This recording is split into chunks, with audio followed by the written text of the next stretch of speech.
कैसे हो दोस्तों, मैं मोहम्मद नईम शेख। तो मैं बताना चाहता हूँ कि 22 मार्च 2025 टाइम्स ऑफ इंडिया में जो आर्टिकल आया था कि जो 52,000 हाजी प्राइवेट टूर ऑपरेटर के तहत जो अपने हज को अदा करना चाहते थे 2025 साल में, तो कहने का मकसद ये है कि हमने इससे पहले भी 2 वीडियो बनाए इस मुतालिक में कि ये जो 52,000 हाजी है इनका हज करना गोया कि नामुमकिन सा होता जा रहा है, क्योंकि जो 5 जोन बनाया था, जोन 1, 2, 3, 4, 5 सऊदी हुकूमत ने मीना के लिए, तो जोन 1 एंड 2 ने जो पैसा भरे थे, प्राइवेट टूर ऑपरेटर ने जो पैसा भरे थे, तो उनको रिफंड करने का आ गया। और मजीद जो 3 जोन है, 3, 4, 5, उसका तो उसने फीस ही नहीं लिया, मॉडलिंग के चार्जेस ही नहीं लिया। तो अब सब फाइनल हो गया, अब सब फाइनल हो गया कि ये जो 52,000 हाजी हज करने के लिए जाने वाले थे ईयर 2025, तो अब इनमें से प्राइवेट टूर ऑपरेटर की 80% की छटनी हो जाएंगी। यानी जो 52,000 जाने वाले थे उनमें से 41,600 हाजी की छटनी हो जाएंगी। तो महज 10,400 हाजी प्राइवेट टूर ऑपरेटर के तहत हज करने जा पाएंगे इस साल 2025 में।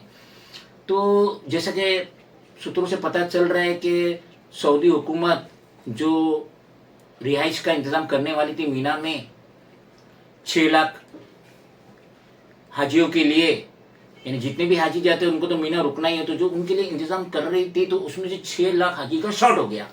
वो कंस्ट्रक्शन नहीं हो पाया, जबकि पैसे की कोई कमी नहीं है, मेन पावर की कोई कमी नहीं है, कंस्ट्रक्शन कंपनी की कोई कमी नहीं है, लेकिन इसमें अल्लाह की मर्जी नहीं थी।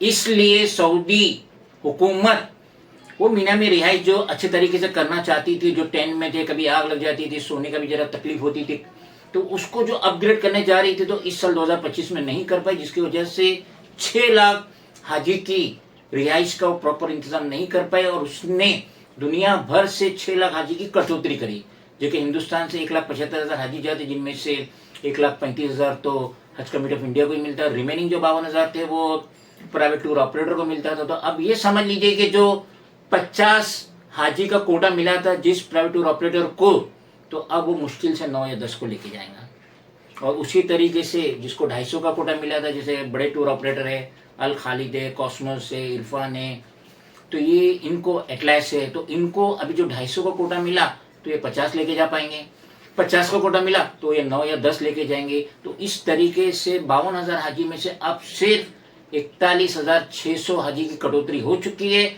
और 10,400 हाजी प्राइवेट टूर ऑपरेटर के तहत ही इस साल हज करने जा पाएंगे। भले ही एक्सटर्नल माइनॉरिटी मिनिस्ट्री किरण रिजिजू की जो स्टाफ है वो जिद्दा भागे, सऊदी हुकूमत को मनाने के लिए भागे, उनको समझाने के लिए भागे, क्योंकि ये जो प्राइवेट टूर ऑपरेटर है इन्होंने पब्लिक से पैसा भी उठा लिए होंगे, एयरलाइन की टिकट भी बुक कर लिए होंगे, होटल भी बुक कर लिए होंगे, क्योंकि टाइम फ्रेम बहुत कम था। 14 तारीख कुछ लास्ट टाइम था पेमेंट का, और 18 तारीख इसी महीने अप्रैल की लास्ट डेट थी, वो इशू कर देने वाला था हाजियों का वीज़ा सऊदी। तो अब इन्होंने जो पैसा भरे होटल को, कैटरर को, एयरलाइंस को, प्राइवेट टूर ऑपरेटर पब्लिक का ही पैसा है, जो हाजी जाने वाले उनका पैसा मिला उन्होंने भरे, क्योंकि वो अपने पास रखे कोई मतलब नहीं है। तो अब वहाँ से पैसा निकालना कितनी मुश्किल होंगी। और ये जो हाजी है 52,000 की जगह सिर्फ 10,400 हाजी जाएंगे, तो आपस में कितनी रशाकशी होंगी, प्राइवेट टूर ऑपरेटर को कितनी तकलीफ होनी, कितनी ज़हनी उलझन होंगी, कितनी तसादुम की नौबत आ जाएंगी, क्योंकि हर हाजी बोलेंगे मैंने पैसा दिया मुझे जाना है। अब वो 50 में से 9-10 का कहाँ से सिलेक्शन करेगा, 250 में से 50 का कहाँ से सिलेक्शन करेगा। तो इतनी रशाकशी है। और भले ही माइनॉरिटी अफेयर मिनिस्टर किरण रिजिजू के स्टाफ जिद्दा के लिए दौड़े, एक कंबाइंड टूर ऑपरेटर है ये भी दौड़े जिद्दा के लिए, मैं बता देता हूँ कुछ नहीं होने वाला, कुछ भी नहीं होने वाला। ये अरब है, एक बार नहीं बोल दिए तो नहीं। मैंने आंखों से देखा हूं, काबे की दीवार से लग के हम अस्वद को चुमना चाहते थे, सामने पुलिस वाला खड़ा था। असर और मगरिब के बीच में अक्सर टाइम दिया जाता है पब्लिक को अस्वद को चुमने के लिए, पुलिस वाला खड़ा था, बोला नो, तो नो का मतलब नो। अब तुम उसको कितनी भी खुशामद कर लो वो नहीं देने वाला, अस्वद चुमने नहीं देने वाला। तो यहाँ पे इन्होंने डिक्लेयर कर दिए 80% कोटा रिड्यूस कर दिए पूरी दुनिया से। और हिंदुस्तान की जो प्राइवेट टूर ऑपरेटर है 52,000 में से सिर्फ जाने वाले 10,400, 11,600 का छटनी हो चुकी है।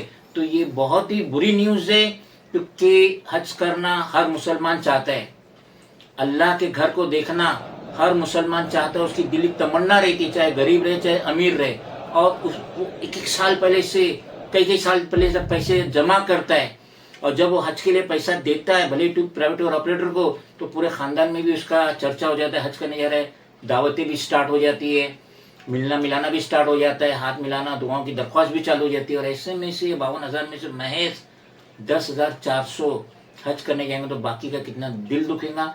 लेकिन जो होता है वो अल्लाह की तरफ से होता है, क्योंकि हम बिगिनिंग से देख रहे थे कि जितने भी बड़े प्राइवेट और ऑपरेटर है, वो पिछले 2-3 सालों से यही कोशिश कर रहे थे कि छोटे प्राइवेट और ऑपरेटर है इनको खा जाए। समंदर में बड़ी मछली छोटी मछली को खा जाती, तो उनकी पहले से मंशा थी कि छोटे प्राइवेट टूर ऑपरेटर को खत्म कर दो।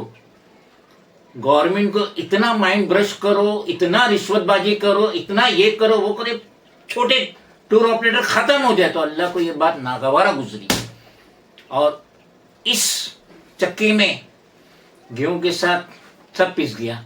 तो ये प्राइवेट टूर ऑपरेटर जो पूरी समंदर को कब्जा करना चाहते थे, पूरे समंदर का पानी पीना चाहते थे, अल्लाह को ये बात नागवारा गुजरी। इसकी वजह से 250 की जगह 50 पे आ गए, और प्राइवेट टूर ऑपरेटर छोटे जो जिनका 50 तो 9-10 पे आ गए। तो ये बहुत ही बुरी न्यूज़ है, मगर जो होता है वो अल्लाह की तरफ से होता है।